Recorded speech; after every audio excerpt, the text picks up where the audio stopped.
নমস্কার বন্ধুরা, welcome to SM band sports. আজকে চলে এসেছি ক্রিকেট সংক্রান্ত আপডেট নিয়ে। আজকের আপডেট হলো এশিয়া কাপের আপডেট। প্রথমে বলে রাখি, পাকিস্তান ভার্সেস যে ইউএই ম্যাচটা ছিল, সেই ম্যাচে পাকিস্তান জয় লাভ করে।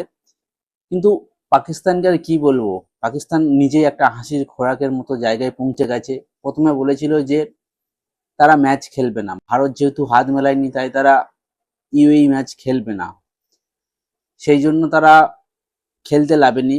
1 ঘন্টা দেরিতে ম্যাচ শুরু হলো, কিন্তু আবার খেললো। পরবর্তীকালে তারা একটা বিবৃতি দিয়ে বললো যে তারা এশিয়া কাপ খেলতে চায় না। অ্যান্ডি পাইকপকে, যে রেফারি ছিল অ্যান্ডি পাইকপ, সেই রেফারিকে হাটিয়ে দেওয়া হোক এশিয়া কাপ থেকে, তাহলে তারা খেলবে। কিন্তু আইসিসি তাকে যোগ্য জবাব দিল এবং বলল না, খেলতে হবে আপনাদেরকে।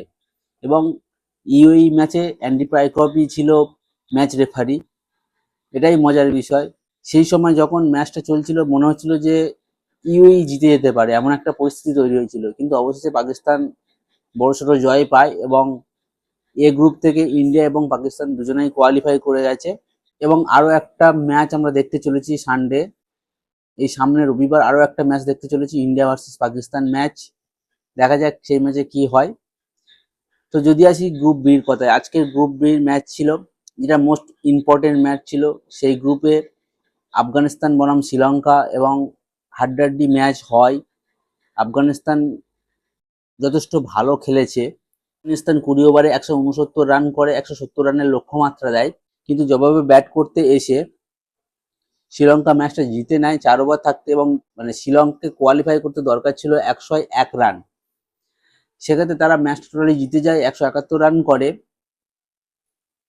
18.4 ওভারে। আবারও আমরা আরো একটা ম্যাচ দেখতে চলেছি, বাংলাদেশ ভার্সেস শ্রীলঙ্কা। শ্রীলঙ্কা শুধুমাত্র কোয়ালিফাই করলো না, তার সঙ্গে বাংলাদেশকেও কোয়ালিফাই করে নিয়ে গেল সুপার ফোরের জন্য। এবং গ্রুপ বি থেকে শ্রীলঙ্কা এবং বাংলাদেশ দুজনেই কোয়ালিফাই করে গেছে।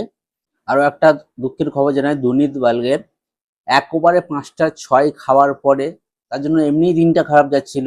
যদিও সেই ম্যাচটা জিতে যায় শ্রীলঙ্কা, এবং জিতে যাওয়ার পরে খবর আছে যে তার বাবা হার্ট অ্যাটাকে মারা গেছে। এর থেকে দুঃসংবাদ আর কিছু হতেই পারে না।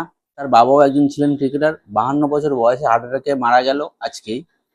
তো তার আত্মার শান্তি কামনা করি আমরা।